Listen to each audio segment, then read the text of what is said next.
A deputada estadual pelo MDB, Janaína Riva, ajudou a articular a proposta do governo do estado para colocar fim à greve dos professores. Mas será que atende às reivindicações da categoria? E é com a deputada que nós vamos conversar sobre esse assunto aí da greve dos professores e também sobre a Grampolândia Pantaneira. E ela está aqui ao vivo no Jornal do Meio-Dia. Boa tarde, deputada. Boa tarde, Lúcio. Boa tarde, Nayara. É sempre um prazer estar aqui no Jornal do Meio-Dia. Quero cumprimentar a todos que estão nos acompanhando. Deputada, começando aí pela greve dos professores. Será que com essa proposta que o governo colocou no papel, como era uma cobrança do Sintep, será que agora a greve acaba? Não atendeu, né, as reivindicações, que foi até a pergunta da Nayara, né? Não atende, a proposta não atende.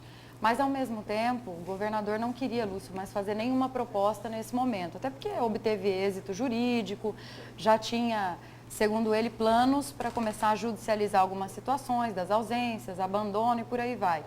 Mas nós fizemos, através da base de governo, até por isso que a gente fez aquela reunião lá, pressionando o governador que fizesse uma última proposta, porque o próprio governador resistia em colocar mais alguma proposta no papel e ele acabou sendo convencido, foi isso? Ele foi convencido a fazer mais uma proposta, só que não saiu daquilo também que ele gostaria de fazer. Ele não abriu mão, por exemplo, dos 49% da LRF, que era um dos argumentos que ele sempre defendeu desde o início da greve. Deputada, a gente viu uma matéria sobre o Fórum Sindical, essa reunião que eles tiveram para discutir a proposta do governo do estado. Eles alegam o seguinte, que falta um pouco mais de transparência nas contas do governo do estado. E se o governador mostrar essas contas e eles conseguirem fazer esse cálculo em cima do que foi feita a proposta, a greve pode inclusive ser encerrada. Eu vejo Foi conversado com você? Foi conversado com a gente através do Sintep. O Sintep, inclusive, fez uma reivindicação de 4 em 4 meses, reunião com a CEPLAG e com a Cefaz, para mostrar esses dados fiscais do Estado. E isso já tinha sido concordado numa audiência com a doutora Maria Arotides. Então, não vejo mais isso hoje sendo um empecilho, sabe, para o retorno da greve e também para que o fórum não entre em greve depois por conta da RGA, porque são duas situações, né? O aumento real dos professores e a RGA, que são de todos os servidores públicos estaduais. E dentro dessa proposta aí, o governo limitando, e até porque a lei obriga, né, limitando os gastos em 49%, é o que preceitua lá a lei de responsabilidade fiscal. Precisa de duas coisas. Primeiro, reduzir mais as despesas, aprofundar os cortes. E do outro lado, a arrecadação. Como é que os servidores, o Fórum Sindical, o Sintep, poderiam acompanhar essa questão da arrecadação, porque pode ser uma dúvida para eles isso, não é? É uma dúvida, e hoje, inclusive, por exemplo, pela manhã, o deputado Valmir Moreto me ligou, lá de Nova Lacerda, e ele mesmo sugeriu, achei uma boa sugestão, que nós pudéssemos convidar o Sintep e colocar isso no nosso cronograma para participar da prestação de conta do governo com os deputados estaduais. Seria muito bom, porque, de certa forma, o governo leva a cada 4 meses para a Assembleia todas as informações com relação à saúde, educação, Secretaria de Fazenda, enfim, todas as áreas do Estado, e aí eles poderiam acompanhar junto com os deputados e os deputados também poderiam dar esse reforço, vamos dizer assim, com qualquer informação extra, né, que eles venham a requerer naquele momento. Então, acho que é uma sugestão boa e envolve ainda mais a Assembleia com essa pauta, que é uma pauta polêmica há muitos anos já aqui no Estado, né, Lúcio? Deputada, vamos à participação do nosso telespectador do Jornal do Meio-Dia aqui no WhatsApp. Vamos à mensagem, então, que chega pelo 99987-2078.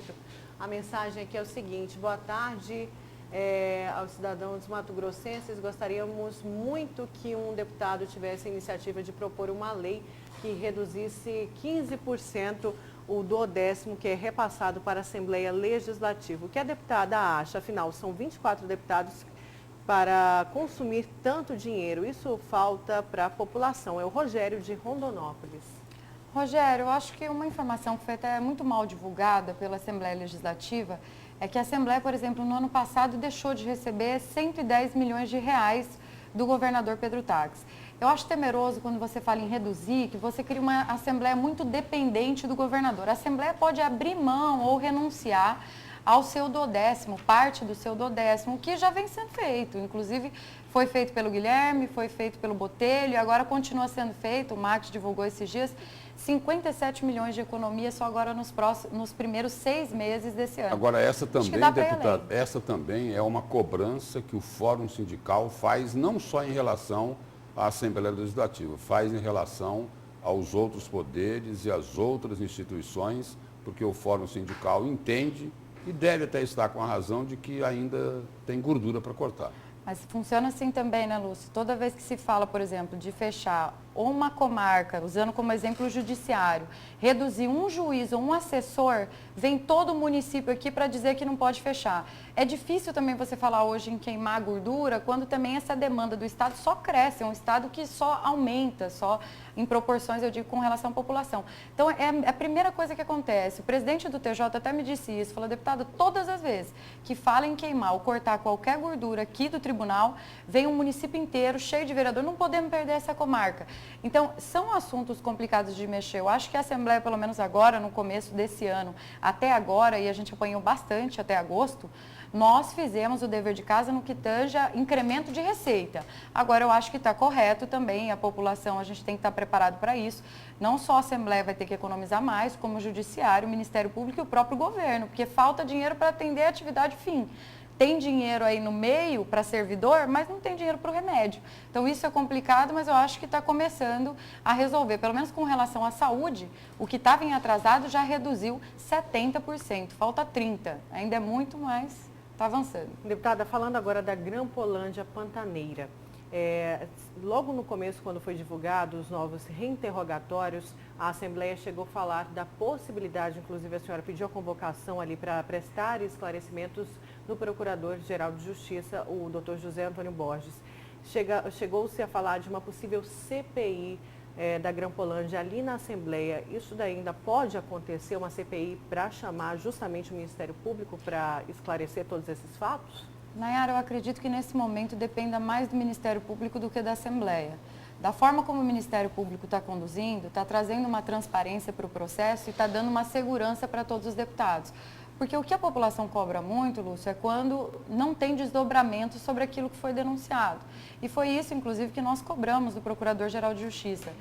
Investigue aqueles que fizeram o que fizeram de errado, que agiram de má fé, que tiveram uma conduta diferente da que um membro do Ministério Público tem que ser e preserve a instituição. Hoje, eu acredito que não haveria CPI, até porque não teria motivo, conforme as investigações seguem dentro do Ministério Público e rapidamente, pelo que a gente viu agora há pouco aqui no bloco. Então, eu vejo uma confiança hoje da Assembleia muito grande no trabalho do Procurador-Geral de Justiça, mas é claro que isso pode mudar, vai depender muito da condução do próprio Ministério Público com relação à Grampolândia e a punir aqueles que de fato exageraram e saíram fora da sua obrigação constitucional. Deputado, só para a gente encerrar, o juiz Marcos Faleiros, da Vara Militar, ele autorizou que a senhora participe como assistente de acusação na Grampolândia Pantaneira. A senhora que foi grampeada, como é que vai participar desse trabalho lado a lado com o Ministério Público? Eu acho que é importante, não só para mim, mas representando lá todos aqueles que foram grampeados de forma ilícita, colocados em investigações de forma ilícita, a gente ressaltar sempre, Lúcio, que ninguém é contra a interceptação. Nós somos contra a interceptação ilegal. Se você está fazendo uma coisa que é correta, que ela é direita, por que você não pede uma autorização para o Tribunal de Justiça, não segue os trâmites legais? Não pode é você pegar qualquer cidadão, e não só porque foi comigo, mas colocar numa investigação de tráfico de drogas, expor toda a sua intimidade, a sua vida privada. Não é porque eu sou deputada ou porque qualquer político, alguém ocupe um cargo que é público, que ele possa ter a sua intimidade, a sua privacidade violada. E muitos foram grampeados ilegalmente também. Advogados, vereadores, vice-governador foi grampeado, enfim, foi uma série de aberrações que alguém vai ter que pagar por isso. Senão a gente sai de um Estado democrático de direito e vira uma bagunça. Então, acho que tem que fazer esse parâmetro lá dentro, essas defesas, e quero também poder fazer algumas perguntas aos cabos e aos militares, que eu vejo que tem muita gente com o dedo para fazer algumas perguntas ali, que eu acho que nesse momento não pode ter. Da mesma forma, e eu sempre disse isso, que o Ministério Público age com dureza, firmeza, com políticos, com vereadores, tem que fazer a mesma coisa dentro de casa.